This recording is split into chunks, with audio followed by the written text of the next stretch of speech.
gis nga les députés yi nga xam ne ñooy député Pastef am yéene. vraiment ci projet de loi la je pense wala proposition de loi. bu ñu bëgg a def à l'Assemblée nationale. waaw loolu nag mu aju ci article L29 ak L30.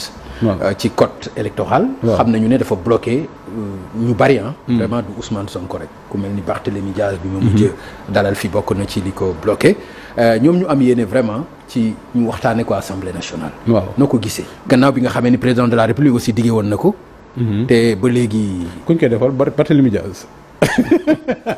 non defaluñ ko. non loolu nag defaluñ ko Barthélémy Diaz. non mais defaluñ ko Ousmane Sonko parce que Ousmane Sonko est éligible. ah non ñoom ñëpp jàpp nañ dafa éligible. ah bon waaw. non jàpp nañ ko. jàpp nañ mais moom ci boppam non c'est-à-dire Pape Ngagne. waaw nit mag du nax boppam. ñoom s'il était convaincu que Ousmane Sonko est éligible duñ def proposition de loi bi xam nga li ñuy wax l'aveu. L'aveu est la mère des preuves. la mère des preuves. bu ñu gëmoon ni Ousmane Sonko est éligible. bu ñu gëmoon ni Ousmane Sonko est éligible. duñ def projet de loi bi. sur son éligibilité ma wax ci ñaati baat rek. xam nga ñoom li ñuy gëmloo nit ñi moo tax mag du nax boppam Ousmane Sonko ci boppam moom xam na moo tax ñuy def L29 bi. élection ñoom li ñu gëmloo nit ñi Ousmane Sonko bokk na élection législative. loi d'amnistie donc élection législative loi d'amnistie dem na moo jiite liste bi yu demee noonu gagné na ba falu nekk député waaw moom laay wax may ma tuuti rek waaw xam nga lu tax effectivement bi mu génnee ñu def ko ci liste am na recours il y a des gens qui ont tenté un recours affaire dem conseil constitutionnel le conseil constitutionnel s'est limité à la forme donc le conseil constitutionnel c'est pas prononcé dans le fond mais présidentiel bi mais le conseil va être obligé de se prononcer dans le fond li taxoon nekkul candidat 2024 mooy tax mënul nekk candidat 2029 man boo ma laajee sama opinion je sais que waa ji ñoom jeexal nañ gasi boo ma laajee sama opinion li ma xalaat politiquement na bokk parce que même bu bokkee mënuñoo gagner parce que Sénégal yi gis nañ ñi mënuñu xamuñ fu ñu jëm ils ont mis le pays dans la pauvreté maintenant techniquement li taxoon mënul nekk bokk 2024 mooy tax mënul bokk 2029 xam nga lu tax moom bi mu defee rabat d'arrêt il a invoqué la loi d'amnistie lu ko Cour suprême tontu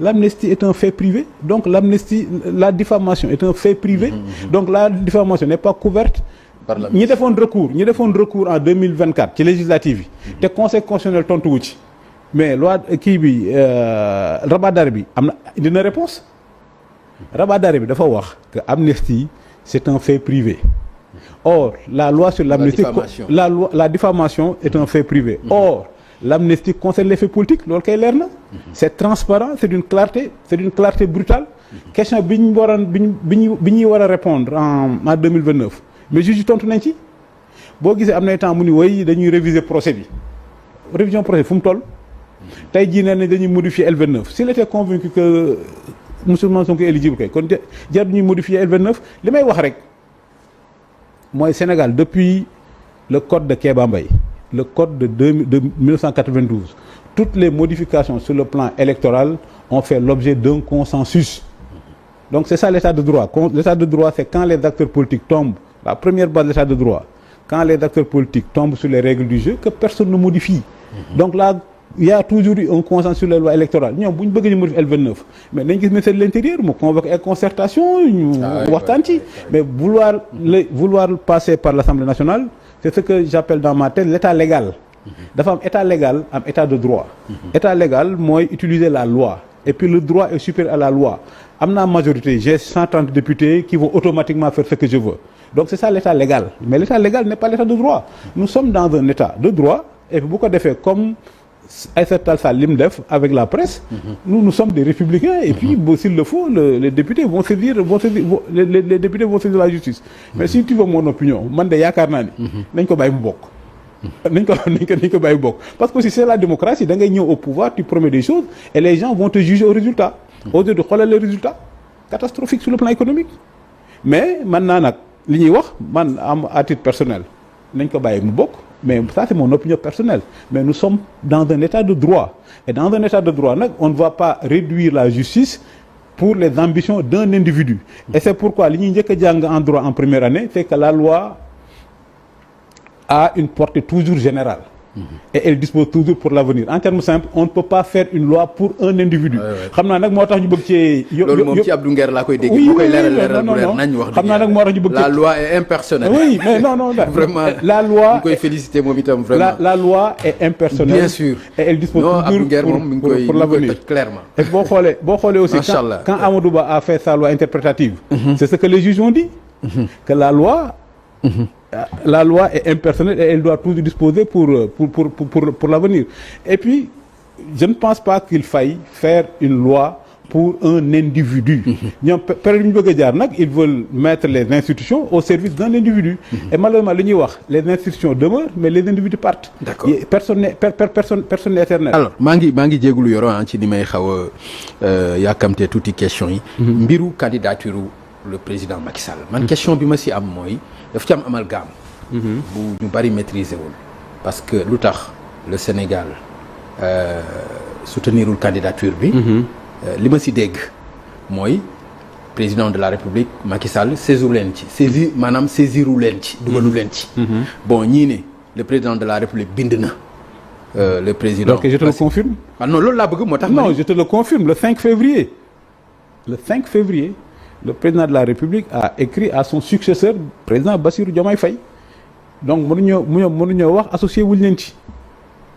président bind na Bassirou Diomaye Faye ni ko kat comme damay dem ci lii Afrique yëpp man lañ bëgg àdduna bépp ñu ngi may topp mais bu ma sañoon Sénégal yi ciy jiitu ba léegi amul tontu. d'accord mais ñàkk tontu bi parce que ñoom bu ñu nee loolu amul est-ce que courrier bi egg na ci. non ñun ñoo wax loolu amul. non loolu dégg naa ko. non courrier bi kay nag egg na saa si c'est mais quand même nous sommes un État organisé même un citoyen ordinaire bu bindee au président de la République courrier bi na egg palais est-ce que dina egg ci président mais quand même non. est-ce que jàppaloo ni gënoon na élégant aussi président de la République déplacé wu ci lu mel noonu. par exemple mu jaral ko mu déplacé wu ñëw c'est-à-dire ñun li ñuy wax. waaw li ñuy wax c'est-à-dire ñoom à mon avis. secrétaire général de l'ONU c'est le travail le plus important au monde xam nga nous sommes plus de 6 milliards ci àdduna bi am benn sénégalais. est-ce que ëppul 6 milliards. ëpp na 6 milliards. am benn sénégalais. te benn compatriote koo xam ne yéen a bokk dëkk. mu nekk foofu quand tu es sénégalais quand tu es patriote entre guillemets da la koy jaral c'est-à-dire état du Sénégal waru woon sax xaar li ñuy wax c'est-à-dire ñoom du question jàppale ñoom ñoo waroon jiitu ci mbir mi. ñoo waroon jiitu ci tey jii bu Macky Sall nekk secrétaire général de l'ONU mais partout dans le monde nit ñi dañuy xam Sénégal dafa mel ni biñ qualifié coupe du monde ay ñoom El Hadj Diouf ak yu demee noonu ay ñoom El Hadj Diouf ak Fatiga c'est-à-dire ce qu'ils ont fait pour le pays une armée de diplomates ne pas le faire. ñun dañu yaakaar ni d'ici octobre wala novembre xel dina ñëw. ñu jiite président ak premier ministre. dinañ seen xel dina ñëwaat. ñoo xam ni c'est pas la personne de Macky Sall. c'est le Sénégal. c'est-à-dire boo xoolee ni mu demee ma wax la lépp président Macky Sall bind na amul tontu ñuy def sommet de l'Union africaine président de la République Bassirou Diomaye Faye waroon fa dem nekk directeur de campagne comme ni ma koy waxee. yebal PM. yebal PM. PM ni yëgul. PM ni joxuñ ma mandat. et tu vois fi Sénégal nekkoon li ma doon wax Senghor Abdou Diouf Abdoulaye Wade Sénégal nekk situation boobu ñu yónni PM ni bon aw ma mandat. président dafa. mu mel ni ñoom ñaar kenn bëggu ci jël responsabilité. mais kenn bëggu ci jël responsabilité. ndax politique quoi. finalement ñu jox responsabilité au représentant permanent du Sénégal à Addis Abeba je connais nos diplomates c'est des gens extrêmement brillants extrêmement compétents ñoom ce qu'ils attendaient rek un coup le signal du président pour lancer la machine diplomatique mais dañu yaakaar ni peut-être xel dina ñëwaat passion yi dina wàññeeku émotion yi wàññeeku ñu xam ni du personne Macky Sall ñu xam ni affaire u Sénégal la. pour ñu wax Barthélémy wax na ma ko nee na ma xanaa nekkatuñ ci un peuple un but une fois. vraiment un peuple un but une fois. te li ñu war a wax sénégalais rek comme ak yow. nous sommes originaires du Kajoor. nañ éviter li ñuy wax gàcceem nga def na mboliyaama. gàcceem nga def na mboliyaama. que ñoom ñu bañ a jàppale Macky Sall falu. et tey jii boo xoolee la situation tous les sondages Macky Sall est favori. parce que li ñu war a expliquer sénégalais yi.